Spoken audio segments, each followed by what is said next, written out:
This app affairs show you How to check iCloud contacts on iPhone. So if you have uploaded a bunch of contacts on your iCloud and now you want to access your iCloud contacts, here's how to do it. Go to your iPhone settings, tap on your name, tap on iCloud,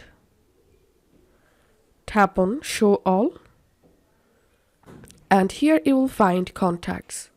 All you have to need to sync your iCloud contacts on your iPhone, just enable contacts.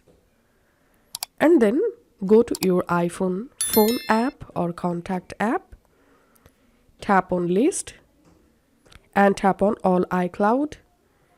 And here you will find all of your iCloud contacts. This is how we can do it. If this video helped you out, please leave a like and leave a comment down below. Thank you for watching.